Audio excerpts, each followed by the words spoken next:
MJ Listener, para pejabat Ukraina mengatakan drone yang menyerang Kiev adalah drone Shahid buatan Iran yang digunakan Rusia untuk melancarkan serangan kamikaze, di mana drone itu disengaja ditabrakkan ke sebuah target.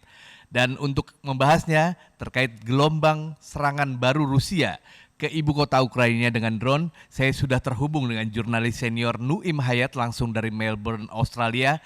Assalamualaikum Bang Nuim, selamat pagi waktu Jakarta, selamat siang waktu Melbourne Bang Nuim. Waalaikumsalam warahmatullahi wabarakatuh. Selamat siang waktu Melbourne, selamat pagi waktu Jakarta, Iswahili. Bang Nuim, pola serangan baru Rusia menggunakan drone Iran ke ibu kota Ukraina Kiev. Seperti apa tanggapannya Bang?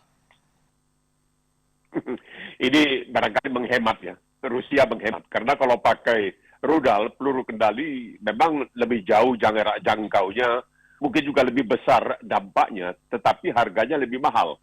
Nah, sedangkan kalau drone ini kabarnya dibeli oleh Rusia dari Iran dengan harga sekitar $20.000 satu drone. Kabarnya Rusia telah membeli 1.000 drone, dan drone ini punya jarak jangkau yang cukup jauh juga, dan dia dibanding dengan peluru kendali, dia terbangnya lebih rendah, sehingga agak lebih sulit ditangkap oleh radar. Tetapi juga punya daya atau dampak yang menghancurkan sangat luar biasa. Jadi digunakan drone-drone ini bukan hanya di udara, kabarnya di laut juga bisa dipakai drone seperti sabotase terhadap pipa minyak dan gas di lepas Skandinavia baru-baru ini, itu juga menggunakan drone. Jadi drone ini nampaknya sudah merupakan senjata baru. Padahal dahulu drone itu hanya dipakai untuk pengintaian, tetapi kemudian dipakai untuk menyerang, dan sekarang ini nampaknya Rusia akan mempopulerkan penggunaan drone untuk melakukan serangan-serangan terhadap sasaran-sasaran yang ingin dituju. Jadi kelihatan ini harganya lebih murah dibandingkan dengan peluru kendali, kemudian daya musnahnya juga cukup hebat, dan agak sulit untuk bisa dilacak dengan radar. Jadi menariknya adalah kenapa Iran yang menjadi sumber atau pemasok sebuah ini, karena kalau saya tidak salah drone ini yang menciptakan pertama-tama itu adalah seorang Israel, seorang Yahudi. Dan sekarang ini dimanfaatkan oleh Iran, dan ini bahkan seperti dikatakan tadi juga sangat membuat risau Israel sendiri, karena takut bahwa Iran akan memberikan drone ini kepada Hizbullah misalnya di Lebanon, dan kemudian kepada sekutu-sekutunya di Suriah, yang bisa dipakai untuk melancarkan serangan terhadap Israel. Jadi dampaknya ini merupakan perangkat peperangan baru Iswahili. Nah, Bang Nuim, bisa dibilang drone dengan tipe atau memiliki karakter yang cukup mematikan ini untuk sebuah serangan terhadap Ukraina. Apakah ini akan membuat sekutu dari Ukraina ini akan memberikan bantuan, atau mereka saat ini harus membutuhkan sistem pertahanan udara seperti Israel miliki, misalkan kayak The Dome, atau seperti apa Bang Nuim? Ya, belum tentu. Agak sulit untuk membuat Iron Dome, ya, kubah besi seperti yang ada di Israel itu sangat sulit, karena jangan lupa Iswahili, di zaman pemerintahan Barack Obama, itu Barack Obama berhasil membujuk Kongres Amerika untuk menyetujui bantuan sebesar 38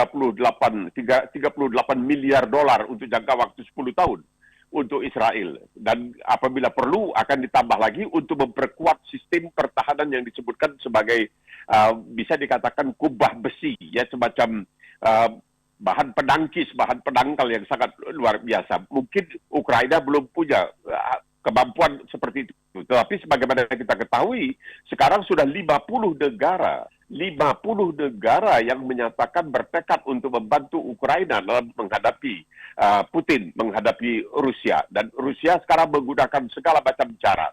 Yang paling dikhawatirkan tentunya adalah kekalapan dari Presiden Putin, mungkin akan mendorongnya untuk menggunakan senjata nuklir taktis. Nah, kalau ini sampai terjadi, maka apa yang disebutkan sebagai Armageddon, yang disebut-sebut dalam Bible, ya, itu bisa menjadi malapetaka yang sangat luar biasa untuk seluruh umat manusia. Jadi kita lihat dahulu bagaimana drone yang dibuat oleh Iran ini menggunakan kabarnya baling-baling. Jadi dengan tenaga jet tetapi tenaga baling-baling. Dan disebut ya seperti tadi Iswahyu dikatakan kamikaze atau jibaku. Ya, ini semacam bom bunuh diri, tapi tidak ada manusianya. Ini hanya drone saja. Dan ini betul-betul sangat menyusahkan bagi Ukraina sendiri. Sebab Ukraina kita mengetahui, mereka telah mampu untuk mendesak mundur pasukan Rusia. Jadi kalau dalam peperangan konvensional, kelihatan bahwa Ukraina ada keunggulan di sini. Sehingga mereka bisa mendesak mundur pasukan Rusia yang kurang terlatih karena banyak diantaranya adalah yang ikut wajib militer dan lain sebagainya. Nah, penggunaan drone ini yang menarik sekali karena ini ramifikasinya, sangkut pautnya sangat luar biasa. Sebagaimana dikatakan oleh FOA tadi ya, suara Amerika itu digunakan di Yaman, digunakan terhadap misalnya sarana minyak Arab Saudi dan juga dipakai di Suriah. Dan ya, ini yang dikhawatirkan kalau sekiranya drone buatan Iran ini yang diberikan misalnya kepada Hezbollah di Lebanon digunakan oleh Hezbollah untuk menghantam Israel, apakah Israel kemudian mendapatkan semacam pembenaran untuk melakukan serangan yang memang sudah sejak lama diinginkannya terhadap Iran dengan dalih atau dengan alasan ya karena drone dari Iran telah dilancarkan terhadap Israel, maka Israel merasa terpanggil atau merasa bertanggung jawab atau merasa berkewajiban untuk melakukan serangan untuk memusnahkan pabrik-pabrik drone yang ada di Iran. Tetapi menurut beberapa laporan, pabrik drone ini bukan di atas permukaan, mungkin di bawah permukaan, sehingga seperti halnya dengan sarana nuklir Iran akan agak sulit untuk bisa dihancurkan. Nah, keberhasilan dari drone Shahid ini untuk mencapai ibu kota Ukraina, Kiev, ini bisa dibilang cukup mengkhawatirkan. Bisa dibilang, maksud saya saat ini pemicu atau hulu ledaknya adalah hulu ledak biasa. Bisa saja nantinya Rusia yang saat ini sangat berharap untuk mencari kemenangan tercepat itu menggunakan hulu ledak yang bisa dibilang bisa weapon atau hal-hal yang bisa dibilang punya ledakan yang cukup dahsyat yang mampu segera menghancurkan ibu kota Ukraina. Bang Nuim, tanggapannya seperti apa, Bang? Masalahnya sekarang ini kekalapan, ini yang paling ditakut karena belakangan ini sudah mulai banyak dibicarakan bahwa Putin sudah mulai kalap ya pada usianya yang baru dia rayakan ke-70 tahun, dia sudah mulai kalap ini. Jadi sudah merasa bahwa mulai banyak yang mengatakan misalnya panglima yang baru, yaitu panglima baru yang diangkat oleh Putin itu mengatakan keadaan agak tegang, keadaan masih bisa diperbaiki dalam artian kalau begitu masih banyak kekurangan. Karena awalnya begini, Iswahyudi, waktu melancarkan serangan terhadap Ukraina, itu tidak ada kesatuan komando. Masing-masing panglima itu bergerak sendiri-sendiri, tidak ada koordinasi antara panglima-panglima Rusia. Kan bertindak sendiri-sendiri. Ini kan tidak masuk di akal sebuah negara seperti Rusia ketika mengerahkan bala tentaranya untuk memasuki suatu negara yang bukan miliknya, tapi tidak mempunyai komando yang satu, yang tunggal. Komandonya itu tergantung pada masing-masing komandan atau masing-masing panglima. Pada akhirnya dia mengangkat seorang panglima baru. Dan panglima yang baru ini, Kosovikin, ini mengatakan bahwa ya kita mengalami ada ketegangan sedikit di dalam peranan kita di Ukraina. Mereka masih belum menyebutnya sebagai peperangan, ya, tidak mau menyebutnya sebagai peperangan. Nah, ini masalah mulai membuat Putin merasa bahwa dia sudah sangat terpojok. Pertama, di mata internasional dia dianggap sebagai seorang penjahat perang karena melakukan hal-hal yang tidak seharusnya dilakukan oleh sebuah negara, apalagi negara besar seperti Rusia. Yang kedua, apa boleh buat setelah mengalami kemajuan yang ya cukup memadai, sekarang mereka ini banyak terpukul mundur dan mereka harus mengakui kehebatan daripada pertahanan yang dilakukan oleh Ukraina dengan bantuan sejumlah negara pada waktu itu. Nah, sekarang ini 50 negara sudah mengatakan akan mendukung Ukraina. Nah, ini yang berbahaya. Seperti Iswahyu dikatakan tadi, bagaimana drone yang pakai baling-baling ini kalau misalnya dilengkapi dengan ulu ledak yang jauh lebih dahsyat daripada hanya mesiu atau dinamit dan lain sebagainya. Apakah itu nanti dalam bentuk perang kuman, apakah itu perang bio weapon ya. Ini atau barangkali nuklir. Nah, ini yang membuat orang jadi deg-degan ini, dan itulah istilah Armageddon itu digunakan berkali-kali, dan ini Presiden Biden sendiri kabarnya punya keyakinan bahwa pada akhirnya untuk menyelamatkan muka, untuk menutupi kelemahan Rusia di mata internasional terutamanya, dan lebih-lebih lagi di mata rakyatnya sendiri, mungkin Putin merasa tidak ada pilihan lain kecuali ya harus melakukan sesuatu yang nekat, yaitu menggunakan senjata nuklir taktis. Nah, kalau senjata nuklir taktis digunakan di Ukraina, apakah Barat terutamanya dan umat manusia akan tinggal diam, berpangku tangan untuk melihat? Jangan lupa juga, Iswahyudi, dalam pemungutan suara baru-baru ini, untuk mengutuk Rusia itu Cina malahan abstain, ya, Tiongkok abstain. Ini sesuatu yang agak lain daripada yang lain. Kenapa Tiongkok yang selama ini begitu menggebu-gebu dan begitu gigih membela Rusia, kali ini abstain. Jadi netral, bersikap netral. Apakah ini ada sangkut pautnya dengan Kongres ke-20 Partai Komunis Tiongkok di Beijing? Kita tidak tahu. Nah, Bang Nuim, penggunaan drone Shahed 136 yang merupakan buatan Iran, apakah ini bisa menjadi dasar bahwa ada dukungan pemerintah Iran terhadap apa yang dilakukan oleh Rusia kepada Ukraina, Bang Nuim? Bukan begitu. Iran akan mengatakan, kami diboikot di mana-mana. Kami ada embargo di mana-mana. Sedangkan kami juga harus hidup seperti negara dan bangsa lain. Jadi kalau sekiranya supply and demand, hukum ekonominya ada permintaan, ada penawarannya. Kalau ada yang mau beli, ya kami jual. Mau bilang apa? Karena ya semua kita ketahui. Salah satu negara yang paling besar jual senjata, ya Amerika, kita ketahui. Jadi dalam hal ini, kita tidak bisa mengatakan, kami tidak boleh, tapi si Anu boleh. Ini, jadi Iran sendiri mengatakan, ini murni adalah soal dagang, soal jual beli. Ada permintaan, ada penawaran. Ini yang diberikan oleh Iran. Tentu, seperti dikatakan tadi, berbagai negara di Eropa, terutama di Amerika, mengatakan bahwa apa yang dilakukan oleh Iran adalah perbuatan yang tercela dan lain sebagainya.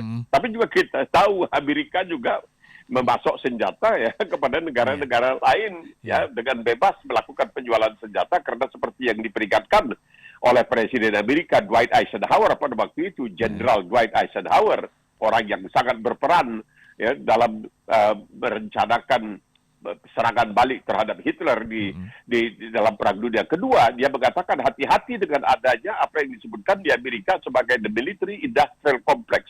Jadi suatu gabungan antara pihak militer dan pihak industri. Militer terus-menerus menginginkan adanya senjata-senjata yang lebih canggih. Industri tentunya mengharapkan sebuah ini karena akan mendapatkan uang yang cukup banyak dalam mengembangkan senjata-senjata tersebut. Nah, ini terjadi di Iran. Apakah Amerika kemudian akan dianggap, ya jangan tiba di mata dipicingkan, tiba di perut dikempiskan, kata orang kita. Kenapa kalau dia menjual senjata kepada bangsa negara lain, tidak peduli apakah itu misalnya kita tahu apa yang terjadi dahulu di Nicaragua, itu ya dengan kontra dan lain sebagainya, Amerika memberikan senjata kepada kelompok yang dibelanya, tapi dia tidak setuju kalau ada orang memberikan senjata kepada kelompok yang tidak setujunya. Kita mengetahui, Iswahyudi barangkali pernah baca ketika terjadi perang antara Irak dengan Iran, itu Amerika memberikan macam-macam bantuan senjata kepada Irak. Donald Rumsfeld yang pernah menjadi Menteri Pertahanan di Amerika dalam pemerintahan Presiden George Bush itu pergi ke Irak untuk berjumpa dengan Saddam Hussein dan menawarkan berbagai macam senjata kepada Irak. Nah, kenapa boleh? Kenapa kalau orang lain membantu Iran, misalnya Amerika tidak suka? Dan sekarang karena Iran menjual, ya, ini menjual, ini kalau bagi Iran ini murni adalah persoalan perdagangan. Karena mereka sekarang seperti dikatakan tadi banyak diboikot kiri kanan, diboikot dalam skala tidak boleh menjual minyaknya, tidak boleh ini, macam-macam masalah terjadi di Iran. Ya mereka mengatakan kami juga harus makan seperti orang lain. Jadi kalau ada orang mau beli hasil produksi kami, ya kami jual. Bahwa produksi itu adalah drone, ya itu barangkali suatu kebetulan saja bagi Iran. Bagi Iran ini adalah pemasukan. Ini adalah komoditi ekspor seperti barangkali ya orang lain mengekspor minyak, mengekspor gas, atau mengekspor apalah ya. Ya, Iran mengekspor drone. Kita tidak tahu apakah Rusia satu-satunya negara yang selama ini membeli drone dari Iran. Apakah ada negara-negara lain yang juga membeli drone dari Iran? Kita tidak tahu. Tapi kemungkinan besar bahwa kaum Houthi misalnya di Yaman mungkin juga memberi drone dari Iran juga. bisa dibilang dalam konflik yang terjadi antara Ukraina dan Rusia, siapa yang membantu Rusia atau persenjataan yang digunakan oleh Rusia dalam menyerang Ukraina itu punya efek atau dampak terhadap negara yang bisa dibilang digunakan seperti drone yang digunakan Iran. Namun ini jadi menarik karena bisa dibilang saat ini Amerika dan Uni Eropa kemudian mengecam Iran untuk tidak memberikan pasokan drone kepada Rusia. Apakah ini memang sebuah hal yang lazim dilakukan di dalam perdagangan dunia atau seperti apa? Ini kalau saya melakukan boleh, tapi kalau Anda melakukan yang sama seperti saya lakukan tidak boleh. Kira-kira begitu, karena barangkali Wahyudi pernah ingat ini. Pernah di zaman Presiden Ronald Reagan, itu ada Kapten Kolonel Oliver, saya lupa. Itu juga terlibat, Amerika itu terlibat penjualan senjata kepada Iran, jual senjata kepada Nicaragua, kontra Nicaragua, dan terbongkar. Jadi Amerika ini sebenarnya juga di belakang layar, dia juga banyak bermain. Dan kalau dia kedapatan, ya dia senyum-senyum saja. Dia senyum-senyum saja. Dia tidak acak-acakan mengatakan, ya itu karena kami yang melakukan, itu boleh. Jadi pernah digambarkan begini. Amerika itu pernah digambarkan begini. Dia katanya orang itu ditanam. Bersalah atau tidak salah, ditanam sampai kepalanya saja yang ada di permukaan. Nah, saban pagi ini presidennya bangun, dia dendagin kepala orang-orang itu. Kalau ada orang yang ditendangin itu coba menggigit kakinya, dia bilang, loh, kok dia berani-beraninya mau gigit kaki saya? Padahal dia dendagin kepala orang itu terus-terusan setiap pagi. Nah, ini digambarkan tentang Amerika. Kadang-kadang ya, kalau mau dikatakan tidak konsekuen atau munafik, yang bisa dikatakan hipokritikal, mungkin juga. Jadi dalam hal ini susah untuk mengatakan, ya Iran mengatakan negara lain itu jual senjata. Kita mengetahui katanya Amerika jual senjata, Inggris jual senjata, Rusia jual senjata, banyak sekali negara-negara di Barat ya yang juga menjual senjata. Kita tahu bahwa salah satu pedagang senjata atau agen senjata itu Khashoggi itu dari Arab Saudi itu wah kayaknya luar biasa. Karena apa? Dia sebagai agen, sebagai broker yang menjual senjata. Ya ini seperti dikatakan tadi, ini murni semacam perdagangan, cuman komoditasnya adalah senjata. Dan kebetulan dalam soal Rusia dan Ukraina ini memang sesuatu yang patut dicela, karena Rusia masuk ke Ukraina begitu saja. Tapi di samping itu, kenapa orang tetap membela misalnya Israel mengambil wilayah, mengambil lahan Palestina. Rumah-rumah orang Palestina sekarang dirobohkan, diruntuhkan, dan sebagainya untuk membangun pemukiman-pemukiman untuk orang-orang Israel. Kenapa boleh? Jadi inilah ada ketidakjujuran dalam hal ini. Bahwa kalau yang ini melakukan biarpun salah, biar apa dibela mati-matian. Yang ini kita bukan mengatakan bahwa Rusia adalah negara yang baik. Tidak. Sesuatu yang dilakukan oleh Putin itu telah menyebabkan penderitaan, kerusakan, kematian, dan macam-macam, itu tidak bisa dibenarkan. Tetapi di lain pihak kita juga melihat bahwa di pihak Barat kenapa mereka membela mati-matian misalnya apa yang dilakukan oleh Israel terhadap Palestina. Jadi tidak bisa kita mengatakan kamu benar dan kamu salah. Padahal dua-duanya salah. Tapi karena kita suka, ya kita bela. Kalau kita tidak suka, ya kita cela. Ini barangkali apa boleh buat ya, manusia memang seperti itu. Tapi barangkali perlu kita menggambarkan hal ini kepada pendengar NG Radio bahwa ini yang terjadi sekarang ini. Di sana Rusia dicela habis-habisan. Tapi di satu pihak pemberian bantuan yang begitu dahsyat kepada Israel oleh Amerika, seperti saya katakan tadi, bahwa Obama itu meminta persetujuan Kongres supaya bisa menjanjikan 38 miliar dolar dalam jangka waktu 10 tahun untuk disampaikan kepada Israel. Jadi bagaimana? Kenapa di satu sisi Israel boleh melakukan perampasan tanah, pencaplokan tanah, tapi di sisi lain kenapa Rusia tidak boleh? Misalnya mau mengambil bagian dari Ukraina, apa bedanya? Sama saja. Kenapa satu dibela, tapi yang satu dicela? Ini yang tidak bisa kita terima. Dan kita ingin mengatakan bahwa apa yang dilakukan oleh Putin memang adalah perbuatan yang tercela, yang tidak terpuji. Ya, kita sepakat dengan hal tersebut, Bang. Namun bisa dibilang penggunaan drone dari Iran ini, apakah memang kita yang saya paham, Rusia lah yang mengekspor atau yang memberikan pengetahuan senjata ke Iran, bukan sebaliknya. Namun sekarang menggunakan drone buatan Iran untuk melakukan serangan ke Ukraina. Apakah ini memang menjawab bahwa saat ini teknologi senjata di dunia itu tidak didominasi oleh negara-negara tertentu, Bang Nuim? Ya betul, tidak misalnya Israel itu terkenal dengan Uzi ya, Betul. dengan senjata Uzi, yaitu antara pistol dengan laras panjang. Tentunya Soviet kita tahu ya, AK-47 misalnya.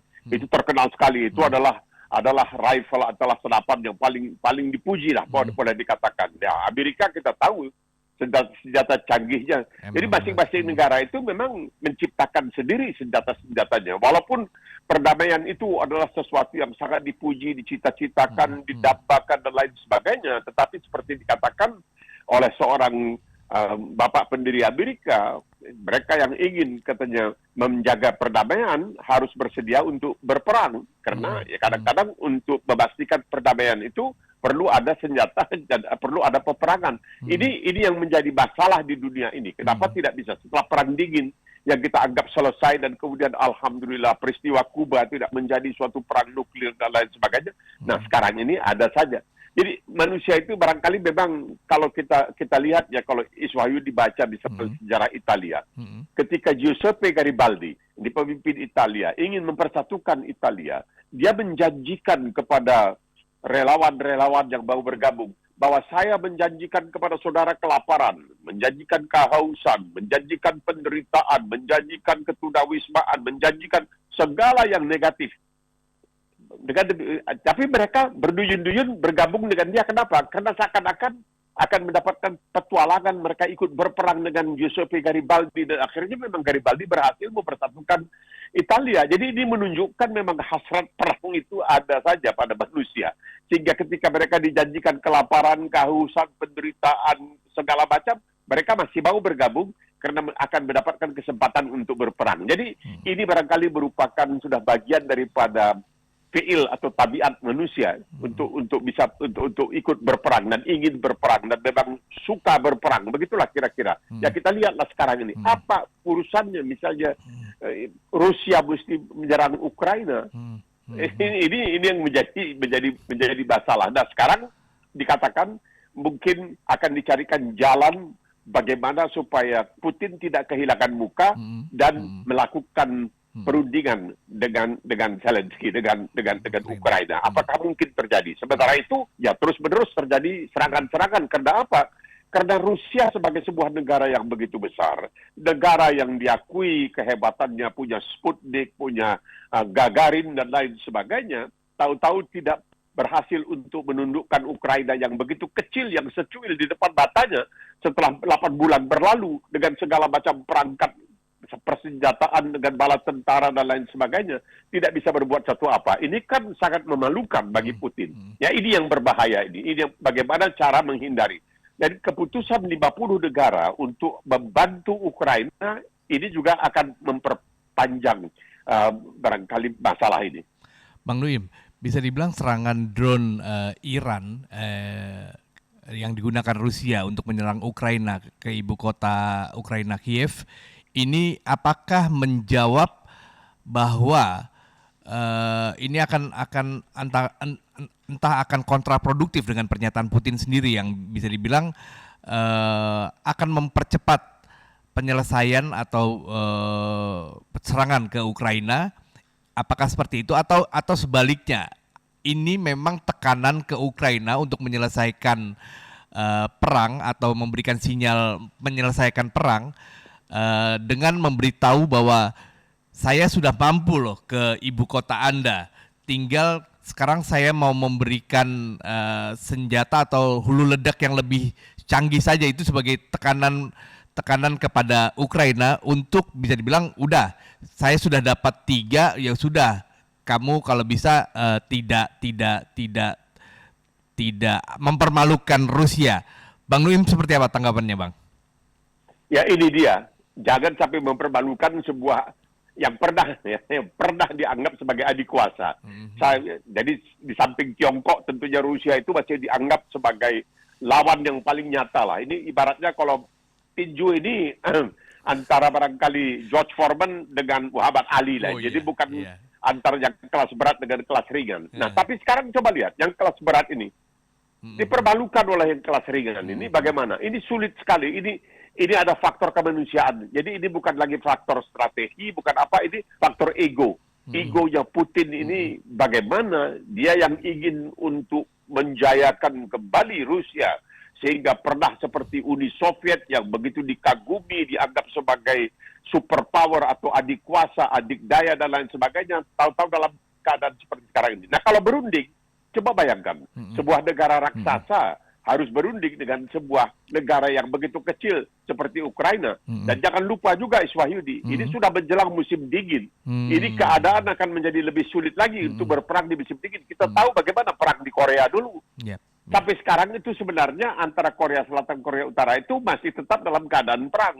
Ya, karena tidak pernah dinyatakan adanya perdamaian. Tapi alhamdulillah tidak ada peperangan walaupun Korea Utara terus-menerus melakukan percobaan-percobaan senjata-senjata yang sangat memungkas, ya, seperti senjata-senjata peluru kendali dan lain sebagainya. Nah, ini bagi Putin ini bagaimana agar ada yang bisa mencarikan jalan supaya, ya, kalau menurut istilah kita, rambut tak putus, tepung tak berserap. Putin jangan kehilangan egonya, Putin jangan sampai berasa dipermalukan, kehilangan muka dan lain sebagainya. Ini susahnya luar biasa sekarang ini karena sudah terlanjur, sudah berlangsung terlalu lama.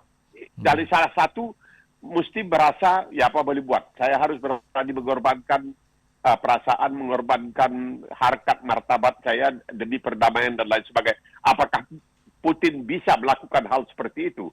Karena ini mesti dicari seorang yang betul-betul ahli yang bisa mendamaikan kedua ini. Karena sudah terlanjur. Ini sudah jauh terlanjur. Ini terlalu, ya, sampai menggunakan senjata buatan Iran. Bisa dibayangkan, Iswahyu dibayangkan, ini sebuah negara Rusia, dia beli senjata dari Iran, mana masuk di akal. Mana masuk di akal itu. Tapi ini terjadi. Jadi menunjukkan kekalapan yang sudah sangat luar biasa. Dan ini berbahaya.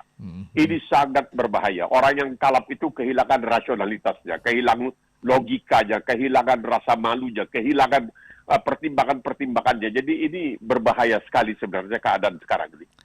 Kita berharap penggunaan drone Iran oleh Rusia ke Ukraina awal pekan kemarin ini tidak menutup keinginan Presiden Vladimir Putin untuk segera berdamai dengan Ukraina yang sempat diungkapkan ke sejumlah media massa dunia 2 pekan lalu, dan kita berharap hal tersebut akan mendinginkan suasana, menenangkan suasana di sana, ya Bang Nuim, ya. Ya, mudah-mudahan mungkin nanti November nanti, siapa tahu, barangkali pada Putin, saat ya, hadir di Bali, ya. Hadir di Bali bulan November dalam 20 mungkin. Di situ dia bisa mengatakan, wah, saya sudah jumpa dengan berbagai negara, mereka meminta kepada saya supaya saya berbesar hati, saya berbesar jiwa untuk berunding. Apa boleh buat? Karena mungkin begitu. Mungkin bisa nanti begitu, ya, itu cari alasan lah. Sebuah orang tahu bahwa itu aja alasan, tapi bagi dia sendiri dan bagi rakyat, karena di Rusia sendiri pun sekarang sudah terdengar suara-suara yang menentang karena merasa malu. Mereka merasa malu. Kenapa bisa jadi begini? Itu 8 bulan telah berlangsung, kita sebagai sebuah negara besar tidak mampu melakukannya. Itu sangat memalukan bagi Rusia. Kita berharap masuknya musim dingin nanti juga akan membuat tensi negara yang besar ini berpikir jernih, berpikir dingin, dan kemudian tidak melanjutkan lagi agresinya ke Ukraina. Dan Bang Nuim, terima kasih sudah berbagi terkait perkembangan terbaru di Ukraina dan Rusia. Kita berharap kebaikanlah yang akan terus terjadi di sana sehingga tidak melebar ke mana-mana. Bang Nuim, terima kasih atas waktunya. Amin. Kita bertemu lagi di Sama-sama. Selasa pekan depan.